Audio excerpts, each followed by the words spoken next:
ಚರಣಗೆ ಭಕ್ತಿಗಿಂದಲಿ ಕೊಡಮಡುವ ತ್ರೈ ಜಗದುರತಿ ಚರಣಗೆ ಭಕ್ತಿಗಿಂದಲಿ ಕೊಡಮಡುವ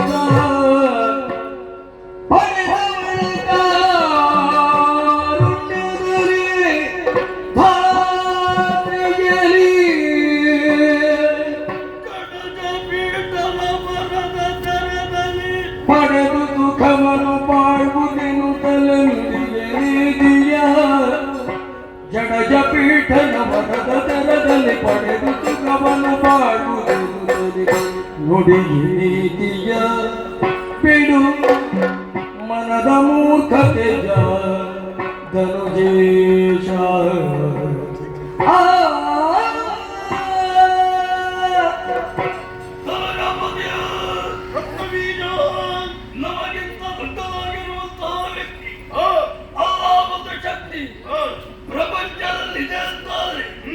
ಪ್ರಾಮಾಣಿಕವಾಗಿ ನಮಗೊಪ್ಪಿಕೊಳ್ಳುವುದಕ್ಕೆ ಯಾಕೆ ಪ್ರಭು ಸಂತೋಷ ಕೆಟ್ಟ ವೃಕ್ಷವಾದರೂ ನೆಟ್ಟ ಕೈಯಿಂದ ಚಿತ್ತಸೇಂದ್ರಕ್ಕೆ ಮನಸ್ಸು ಬರುವುದಿಲ್ಲ.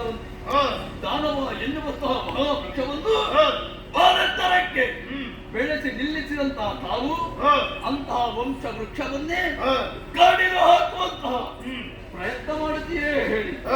ಮದುವೆಯಾಗುವ ಕಾಲದಲ್ಲಿ ಸಂಸಾರದ ಬಂಧನಕ್ಕೆ ಸಿಲುಕುವವನು ನಾನಲ್ಲ. ಅಖಂಡ ಬ್ರಹ್ಮಚರ್ಯ ಅವಿಶ್ರಾಂತವಾಗಿ ದಾನವರ ಏಳಿಗೆಯಾಗಿ ಶ್ರಮಿಸಿದವರು ಸಾವು ಸತ್ಫಲವನ್ನು ಕಂಡು ಬರುತ್ತಾವು. ಪ್ರಭು ಆ ಅಳಿದುಳಿದ ದಾನವರನ್ನ ಜೊತೆ ಸೇರಿಸಿಕೊಂಡು ಬದುಕಬೇಕು ಅಲ್ಲ.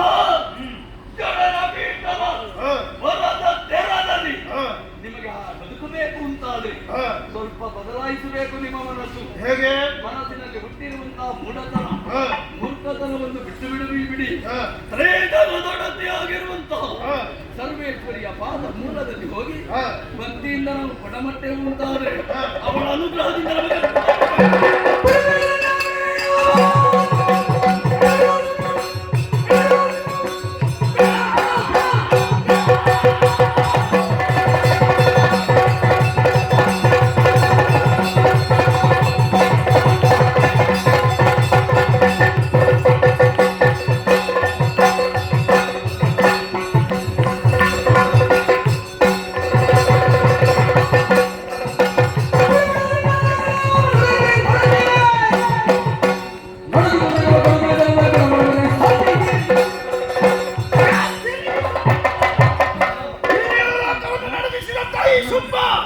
ಇನ್ನೊಬ್ಬರ ಸಾಲಿ ಹಿಡಿದು ಬದುಕಬೇಕೇನೋ ಅಂತ ಬದುಕಬೇಕು ಶುಂಭನಿಗೆ.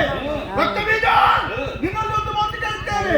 ಮಾಡುವುದಾದರೆ ಮಾಡು ಯುದ್ಧವನ್ನು, ಇಲ್ಲವಂತಾದರೆ ಹೆಣ್ಣು ಮಕ್ಕಳಂತೆ ಸೀರೆಯನ್ನುಟ್ಟು ಬಿತ್ತು